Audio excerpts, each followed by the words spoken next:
बांग्लादेश की खुद मुख्तारी पर कोई समझौता नहीं होगा। बांग्लादेश डट गया और भारत जाने से इनकार कर दिया। बांग्लादेश के इनकार के बाद आईसीसी घुटने टेकने पर मजबूर है और सूरत हाल ऐसी लग रही है कि शायद, बल्कि शायद नहीं यकीनन, बांग्लादेश के मैचेस श्रीलंका ही मुंतकिल हो गए।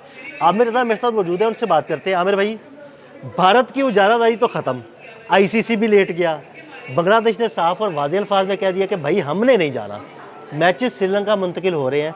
क्या सूरत हाल बन रही है आगे? देखिए, मैं सूरत हाल का आपको मैं तो इसको एंजॉय कर रहा हूँ। जो कहाँ पे गुरूर और मगरूरी का ये आलम था कि भारत जो है वो जहाँ चाहेगा वहाँ खेलेगा, और कहाँ आईसीसी जो है उसकी एक बांदी उसके दर पे खड़ी थी। आज ये बांदी भारत के दर से उठ रही है और इस वक्त बांग्लादेश क्रिकेट बोर्ड के दरवाजे पर खड़ी है। जिस वक्त मैं आपसे बात कर रहा हूँ, दुबई से फ़्लाइट चल चुकी है जो कि ढाका उतरेगी, और ढाका में बांग्लादेश क्रिकेट बोर्ड की मिन्नत समाजत की जाएगी कि अल्लाह दा वास्ता जे भारत खेलने चले जाओ। बिल्कुल। यानी आप अंदाज़ा करें कि वो आईसीसी जो दुबई में बैठकर दुनिया क्रिकेट के फैसले किया करते थे, आज बांग्लादेश ने उसको घुटनों के बल बांग्लादेश में ढाका में बुला लिया है। बुलाया तो नहीं है, ये खुद गए हैं। इन्होंने एक पैगाम भेजा कि हम बांग्लादेशी क्रिकेट बोर्ड को के साथ आखिरी गुफ्तगू करना चाहते हैं। इससे पहले जितनी गुफ्तगू हुई आदिल भाई, वो वर्चुअल हुई थी। हाँ जी, बिल्कुल। वर्चुअल इजलास होता था, उसमें जाती थी। लेकिन अब आईसीसी के जय शाह ने बाकायदा एक वफ़द तरतीब दे दिया है, और वह ESPN क्रिक इन्फो की ये स्टोरी है कि वो वफ़द जो है वो बांग्लादेश की तरफ रवाना हो गया है, जाके वहाँ पर बांग्लादेश क्रिकेट बोर्ड की जो है मिन्नत समाजत करेगा। एक तरफ ये मामला है, और दूसरी तरफ जो भारतीय मीडिया है, टाइम्स ऑफ इंडिया है या हिंदुस्तान टाइम है, ये इस तरह के लोग हैं, वो ये कह रहे हैं कि बांग्लादेशी क्रिकेट बोर्ड के अंदर जो है बहुत ज़्यादा रिजेंटमेंट है भारत ना जाने पर। ये वैसे मेरा ख्याल है वो झूठ बोलते हुए शायद उनको शर्म भी नहीं आती है कि आप का बनाया हुआ आईसीसी का चेयरमैन जो है, वो सदर जो है जय शाह, वो अपने वफ्द भेज रहा है कि मिन्नत समाजत करो भारत जाकर खेलने की। तो बांग्लादेश में अगर रिफ्ट होती तो कोई ना कोई बयान तो सामने किसी प्लेयर का, किसी ऑफिशियल्स का सामने आता कि हम भारत जाकर खेलना चाहते हैं, मुल्क रोक रहा है हमें। एक ही बयान है, एक ही बयानिया है कि भारत नहीं जाया जाएगा, भारत नहीं जाया जाएगा और बांग्लादेश की खुद मुख्तारी पर कोई समझौता नहीं नहीं किया जाएगा। और भारत को अगर खेलना है तो उसको श्रीलंका आना होगा। उसको अब श्रीलंका तो 3 दफ़ा आना पड़ेगा, यानी अब श्रीलंका, बांग्लादेश और पाकिस्तान के साथ और अगर सेमीफाइनल और फाइनल्स में बांग्लादेश या पाकिस्तान की टीमें आती हैं, श्रीलंका की टीमें आती हैं, तो फिर भी उसको श्रीलंका में आना होगा। तो ये वो मामला है जिसको लेकर भारत की सुबकी पूरी दुनिया में हो रही है। और मैं आपको एक ताज़ा तरीन खबर ये भी बता दूं कि इस मामले में ज़िम्बाब्वे, जो समझा जाता था कि भारत का तफैली बोर्ड है, यानी ज़िम्बाब्वे के मतलब ये मशहूर है कि वहाँ इंडियन इंडस्ट्रीज़ जो हैं वो पूरी तरह से पेनिट्रेट किए हुए हैं, सारे स्पॉन्सर उनके नहीं हैं। ज़िम्बाब्वे ने भी इस पर बांग्लादेश का साथ दिया है कि अगर किसी मुल्क को जो है आप महफूज नहीं समझते हैं तो आपको वहाँ क्रिकेट नहीं खेलना चाहिए। अच्छा आमिर भाई, इसमें जिम्बाब्वे वाली बात में एक बात और भी है। देखिए, उनका जो जिम्बाब्वेन टीम का कप्तान है सिकंदर रजा, वो पाकिस्तानी निजात है, तो उसको वीज़ा देने में जो है ना वो ताखीर की जा रही है, जिसके बाद उनका भी बयान आया कि अगर ऐसा कुछ हुआ तो हम भी खेलने नहीं जाएंगे। ताखीर तो बहुत सारों की की जाए। जो अमेरिकन जो 3 है, 2-3 खिलाड़ी हैं, मुत्तहिदा अरब अमारात के 7-8 खिलाड़ी हैं, 8 खिलाड़ी हैं मुत्तहिदा अरब अमारात के, उनको भी वीज़ा नहीं दिया जा रहा है। तो भारत खुद कह रहा है कि मैं जो हूँ गैर महफूज हूँ, यानी वो जो पाकिस्तानी नज़ाद हैं जो छोड़ चुके, वो अब दूसरे ममालिक में खेल रहे हैं क्रिकेट, वहाँ के नेशनल हैं, वहाँ की नेशनल टीम्स में शामिल हैं, उनको भी आने पर अगर उसको इतराज़ है तो why Bangladesh go to India.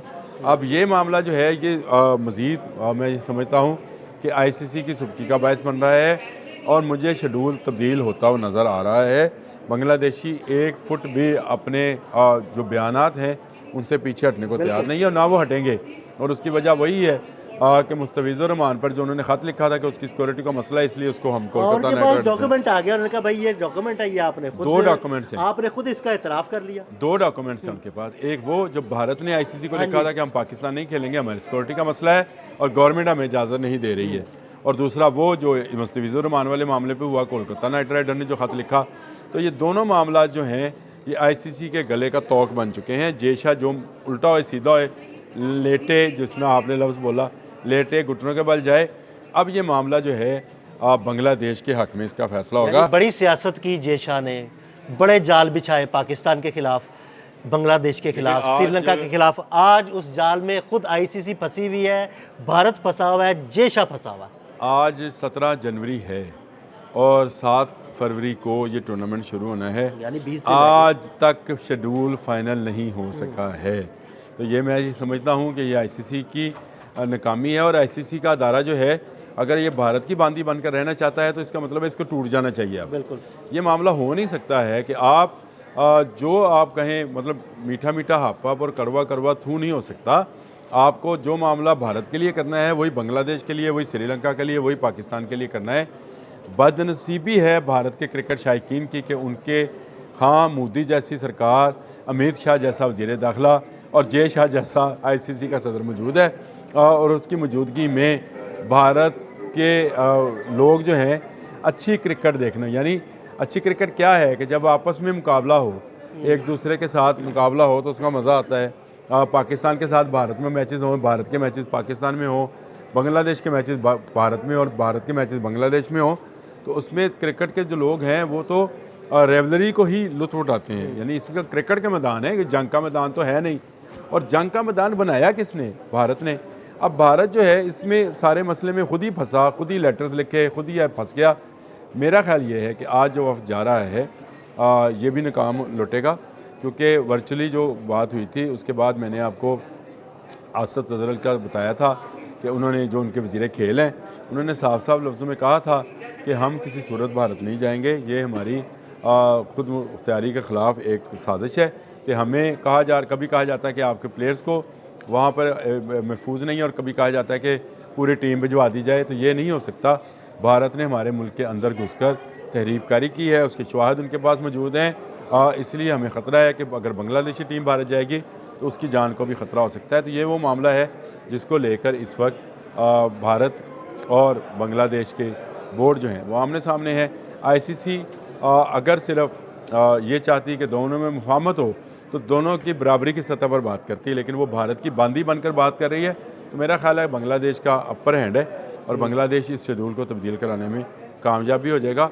और इतलात के मुताबिक नया शेड्यूल जो है वो तरतीब भी दिया जा रहा है, क्योंकि आज की मीटिंग के बाद कोई टाइम नहीं बचना बाकी कि 7 फरवरी को शुरू होने वाला जो वर्ल्ड कप है उसका फाइनल शेड्यूल जो है, इब्तदाई शेड्यूल तो आ चुका है, मैचेस का तो अनाउंसमेंट हो चुकी है, लेकिन अब वो शेड्यूल जो है तब्दीली है। बांग्लादेश के मैचेस जो हैं वो जाने हैं श्रीलंका में। तो श्रीलंका में कौन सी ग्राउंड होगी, क्या टाइमिंग्स होंगी, उनका फैसला भी होना बाकी है। तो मेरा ख्याल है कि नया शेड्यूल जो है वो बन चुका है। आज की मीटिंग जो है वो बड़ी अहम है, उसके बाद देखते हैं क्या होगा। जी बिल्कुल, बहुत शुक्रिया आमिर रज़ा जी। बिल्कुल, आमिर रज़ा ने बड़ी तफसील के साथ इस सारे मामले पर रोशनी डाली और ये भी बताया कि अपने ही बिछाए हुए जाल में भारत फंस चुका है और आईसीसी बांग्लादेश के सामने घुटने टेकने पर मजबूर है। अदील अहमद और आमिर रज़ा को इजाज़त दीजिएगा। अल्लाह हाफ़िज़।